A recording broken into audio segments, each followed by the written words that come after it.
আসসালামু আলাইকুম গাইস, দেখেন আজকে একটা আসছি। এটা হলো মাহবাজ বলে সৌদি আরবে, আর বাংলাদেশে গেট বাল্ব বলে, হাফ ইঞ্চি গেট বাল্ব।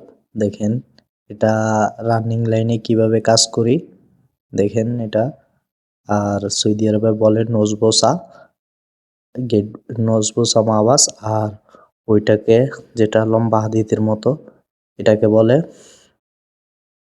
এটাকে আরবি ভাষায় বলে শেরিত।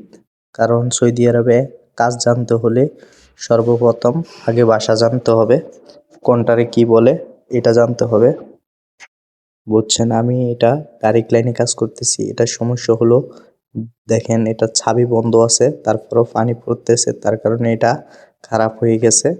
কারণ বাংলাদেশে হলে এটা রিপেয়ারিং করা যাইতো, কারণ সৌদি আরবে এগুলা রিপেয়ারিং করে না, বুঝছেন।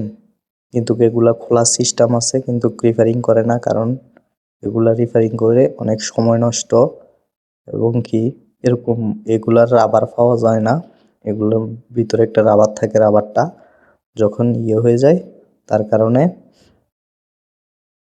তার কারণে পানি আলাতুল পরে বন্ধ থাকলো, পানি পরে এখন আমি চালু করছি। দেখেন এটা পানির কি প্রেসার, এবং এই জায়গায় আছে অটোমেটিক দাফাস, যেটা বলে সৌদি আরবের ভাষায় বলে অটোমেটিক দাফাস। আর বাংলাদেশে এটা কি বলে বলতে পারি না আমি। এটা মানে উপরে মোটর থাকে, বা ছাদের উপরে মোটর থাকে, টাঙ্কির সাথে অ্যাডজাস্ট থাকে মোটর, এরকম মোটর আছে। তার কারণে পানির অনেক প্রেসার। দেখেন ডাইরেক্ট লাইনে আমি এভাবে কাজ করি, আপনারাও চাইলে এভাবে কাজ করতে পারেন ডাইরেক্ট লাইনে। মাওয়াজটা সর্বপ্রথম চালু রাখবেন, চালু রাখা আস্তে আস্তে প্যাচ লাগাই দিবেন, তাহলে হয়ে যাবে। দেখেন আমি প্যাচ লাগাই দিছি এবং কি মাওয়াজ বন্ধ করে দিছি, এবং কি যে জায়গায় লিক আছে দেখা যাইতেছে, এবং কি আমি এটা দিয়ে টাইট দিব। দেখেন আমি 5 ব্রাশটা দিয়ে টাইট দিতেছি, আস্তে আস্তে টাইট দিতেছি। টাইট দেওয়ার পরে দেখবেন যে পানি লিক বন্ধ হয়ে যাবে। তখন আমি উপরে একটা সাদা নিবেল আছে, নিবেল লাগাবো, কারণ এই সাইডে দিয়ে পাইপ লাগায়, তার কারণে আমি নিবেলটা লাগাই দিব ট্যাপ ফেসাইয়া।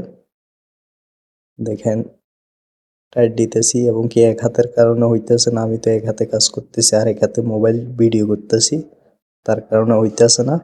দেখেন আমি দুই হাতে একটু টাইট দিব, টাইট দেওয়ার পরে কেমন এটা জানাবেন। দেখেন আমি শেরিট টেরিট লাগাই দিছি, এটাকে বাংলাদেশের নিবেল বলে, ঠিক আছে। প্রায় 1 ইঞ্চি নিবেলটা লাগাই